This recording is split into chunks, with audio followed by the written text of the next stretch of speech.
أهلا ومرحبا بكم في برنامج داخل واشنطن. أنا مضيفكم روبرت ساتلوف. لم تكن نتائج الانتخابات متقاربة، فقد فاز دونالد ترامب بكل الولايات التي كانت ساحة معركة أو التي نسميها ولايات متأرجحة، كما فاز بالتصويت الشعبي أيضا.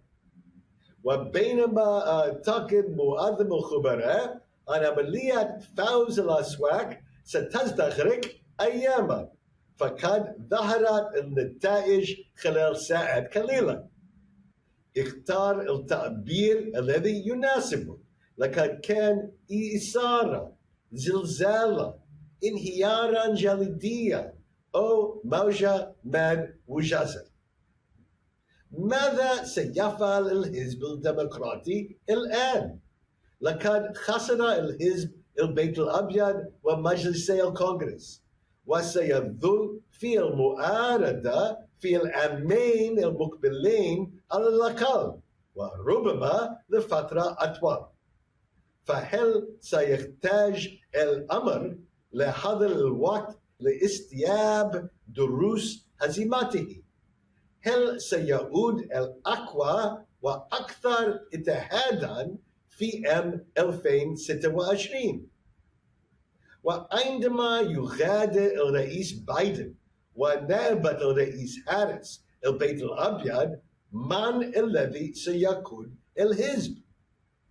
لمناقشة تداعيات الهزيمة على الحزب الديمقراطي يسعدني أن أرحب بلجنة من الخبراء السياسيين تشيب ريد، ميني راكر وبيتر فين. Welcome back to Dakhel, Washington. Our 2024 election, well, it wasn't even close. Donald Trump won all the battleground states. Kamala Harris even lost the popular vote. How are Democrats reacting? Will they be able to pick themselves up and create a strong opposition? How are they planning for 2026? Who is the leader of the party today? To ask all these questions, I'm delighted to welcome a panel of real experts, Mini Racker, Chip Reed, and Peter Fenn. Thank you all so much for joining me today. Let's just start out with a general question. Which of you, did any of you see this coming? The debacle for the Democratic Party. Peter? I tell you, my head saw it coming, but my gut couldn't believe it. So, I was sort of in and out. I thought this was a lot like 2016 when I was very, very worried. It was too close for comfort. The numbers were too close. If they're that close, we're going to lose. So you thought it would be a close vote, but perhaps lose. Chip, what did you think? I thought Trump was probably going to win, but again, I didn't think it would be this big. However, you go back to 2016 and 2020, the Trump vote was underestimated significantly in both of those, even though Biden won in 2020. Alert to Republicans, Biden won in 2020, by the way. But yes, I was surprised to some degree, but I think it's time to just ignore the polling, or they need to get their act together, because it's just ridiculous that, especially when Trump is involved, because they just can't get it even close to right. And Minnie, did you see this coming? I mean, I would have probably put my bet on Kamala Harris, so you can't say that I actually saw it coming. That said, I wasn't entirely shocked. This was definitely within the realm of possibility. Let's take a look at how Democrats reacted to this news, which I think for many Democrats was pretty shocking that they would lose all 7 battleground states. Peter, how did the Harris campaign, how did she take this when it was clear that she lost and she lost big? Not well. I think the key to your point, Rob, is the 7 critical states. You lose them all, that's not good. And, the only way to describe this, I think, is there were a lot of Democrats in the fetal position, and it lasted more than a couple of days, to be perfectly honest. in the Joe Biden camp, Chip, do you think there were second thoughts about even leaving the race after the horrible debate performance in June? Yeah, well, with Joe Biden, there are always second thoughts. You know, I'm sure he still thinks if he had stayed in, he could have beat Donald Trump. What Joe Biden should have done was would stuck with his initial promise, which was to be a one-term president, a bridge to the future of the Democratic Party, and things might have been different. I think it was just too late, especially with somebody who really never made her mark. As with Kamala Harris, she was terrific in the debate. She's obviously extremely intelligent and competent, but nobody knew who she was. They know who Donald Trump is, and it's the old devil you know, not the devil you don't know. And so, Minnie, help explain to me how Democrats of various persuasions are trying to explain away the defeat. I assume progressives thought that the party wasn't progressive enough, and moderates thought that the party was way too progressive. What's the story? Yeah, so I think you have the pretty standard centrist and moderate Dems coming forward and saying, the party is too, they like to use the word woke, too left, too kind of catering to the needs of the cultural elites and the most educated people. And so you've started to see some Democrats say, like, okay, we have to dial it back next time. You've seen a few Democratic politicians come out and say things like, we don't want boys playing girls' sports, kind of taking on the Republican language around some of these hot button cultural issues. And, predicting that that's the way to go to win voters in the future. I'm personally not so sure about that, because when you look at Kamala Harris's campaign, she ran, I think, to the center. She focused on, the border. She focused on the economy. She barely mentioned race and gender and some of those kind of hot button progressive issues. So I think that's a bit of a tough critique. On the left, you see sort of the critique, not exactly that the party was not progressive enough or that Kamala Harris, wasn't left enough. You see the critique that workers just don't trust the party, that the party didn't kind of earn credibility among people who need the most help and people who are, struggling to afford the basics. And I think you're going to start to see the left kind of focus much more on those kind of populist economic issues going forward.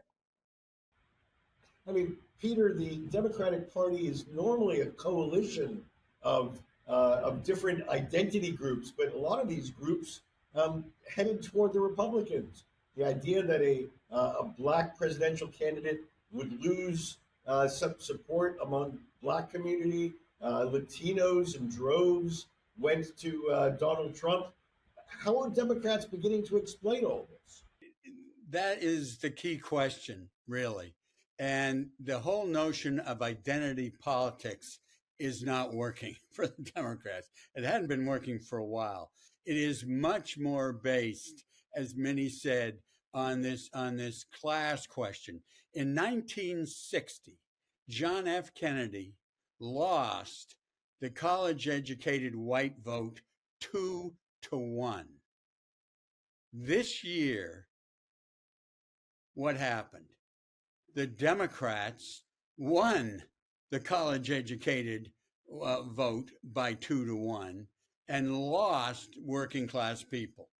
And it seems to me that that is the key job of the Democratic Party, is to regain the trust of working class people. When two individuals in the United States have as much wealth as 50% of the American people, and we know who those two are, right? Bezos and our friend who's now as close to Trump as anybody. You're referring to Elon Musk. Elon, I mean, crazy Elon. And, this isn't where the American people are. And so the Democrats have to convince the middle class that they understand that they're getting squeezed and they're going to help them. They have to convince those on the lower end of the economic ladder that they're going to help raise them up. And once that happens, we have a re-energized and reconfigured Democratic Party. So it's not So- based. Yeah, go ahead. No, well, I was about to ask Chip. Chip, you've followed politics for a long time. Peter is saying that the Democratic Party needs to move from a coalition of identities to back to a focus on workers, on working people in America. Is that the secret sauce? Is that the recipe? And can they do it? Well, I agree with that. I agree with that 100%. But I also want to make the point that I don't think that this was an ideological election. I don't think conservatism won. I believe there were two fundamental issues in this campaign that made the difference. And number one was inflation. They say the economy, no. Wages were up, unemployment was down. I mean, there are all sorts of good barometers on the economy. One was bad, and that was inflation, and that is what people think of. It's not a matter of numbers. Oh, my wages went up, really? I don't care. I see the price of gas and the price of groceries. That's all I know. And I think the second issue is Kamala Harris. I don't mean her as a person. I thought she was a good candidate, but she was an unknown. It should have been an open convention, not open convention. They should have had all the Democrats running from the beginning. I think it was those two factors, this unknown black woman. I think a lot of people, that's been clear in the polls from Hispanics and even young blacks, that they weren't ready for a black woman to run. I think the two things were who the candidate was, so late to the game, so little of a mark that she made, and inflation, and that's it. But I do agree we need to move to that work. We need to return to being the party of the working class, and we need some of those Bernie policies and Robert Reich policies like Medicare for all, higher taxes on the rich, lower taxes on the working class, end corporate welfare, require corporations to share profits with workers, improve family leave. All those kinds of things that appeal to the working class. That's what the Democrats need to be. Stop giving forgiveness for college loans, things like that. Focus on the working class. All right, so Minnie, when you hear this and you talk to young people all over the country, do you hear a different story?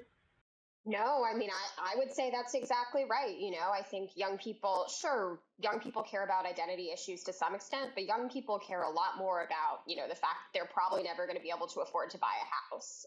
They care about the fact that, they can't make enough money to kind of comfortably pay for basic things they need, like healthcare. They feel that, things are very expensive. I think a lot of them are not, incredibly plugged into politics, but they're looking for just a change. They don't feel good about the world. A lot of people who, voted for the first time in this election, they became adults during COVID. It has not been a good time to be a young person in America. And I think you had Trump really acknowledging that openly, and whether or not his plans are exactly what young people want. Like, I wouldn't say people in their 20s are, generally super in love with Trump, but they don't like the status quo. And Kamala Harris, I think, was a little too representative of the status quo. And because she was Joe Biden's vice president, there wasn't that much she could do to kind of separate herself, because she's part of the administration that's responsible for how the world is now.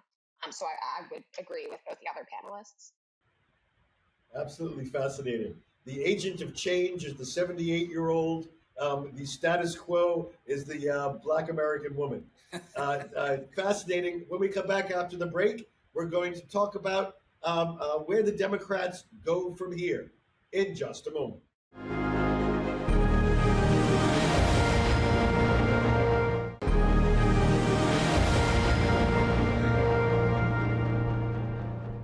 Our guests today include Minnie Racker. Minnie is a politics reporter at the Daily Beast. She was previously a staff writer at Time magazine, where she covered the 2024 presidential primaries, and before that covered politics for the National Journal and the Los Angeles Times. Also with us is Peter Fenn. Peter is a Democratic campaign strategist and consultant. His firm, Fenn Communications Group, has worked in over 300 campaigns, from presidential to Congress to the mayor's office in many American cities. And I'm joined today by Chip Reed. Chip is a prominent broadcast journalist who has spent decades reporting on American politics at both CBS News and NBC News. He was CBS News national correspondent and chief White House correspondent and congressional correspondent.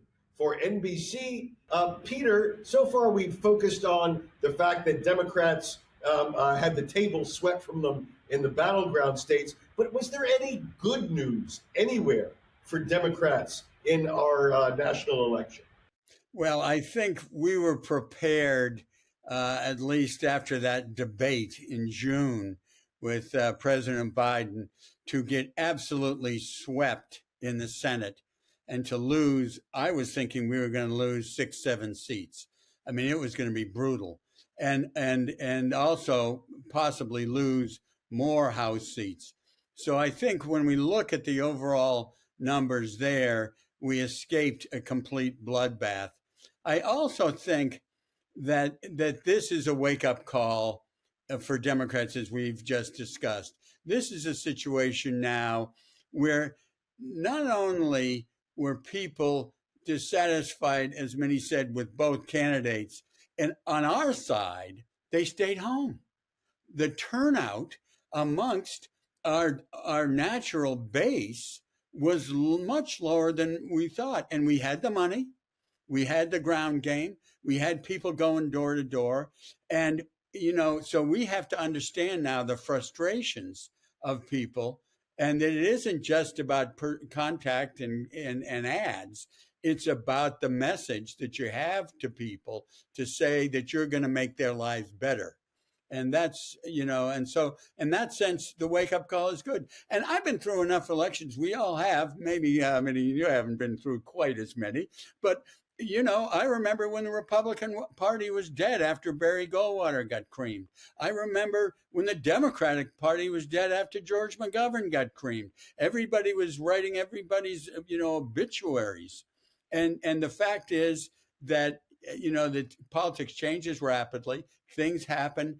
From 1980, when Reagan won, to 82, we gained 26 House seats. I mean, we could be a strong party in 2 years, and we could win the presidency back in 4. Chip, when you look at the results, any silver lining for the Democrats in your view? I think there's a huge silver lining, and it's not in those results, it's in the future. Donald Trump is going to be Donald Trump.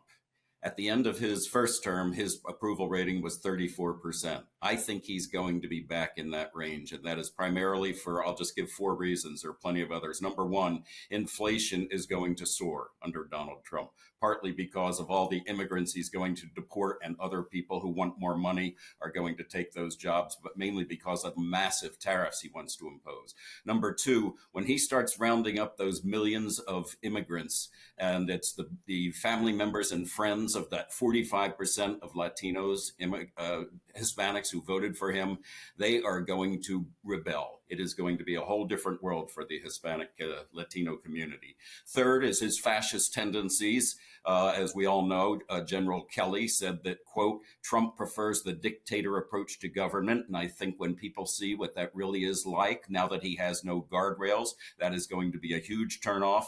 And we're already seeing the chaos that existed in his first term and is going to be much greater this time, because he feels that nobody can stop him. Nobody can tell him what to do. So I would bet $1 with anybody. Now that I'm retired, that's the only bet I make, $1. But I would bet $1 with anybody that his approval rating is going to be back down well into the 30s within 2 or 3 years. All right. Well, we will test your prognostication a couple of years from now. But before then, Minnie, who today, or as of January 20th, who will be the head of the Democratic Party?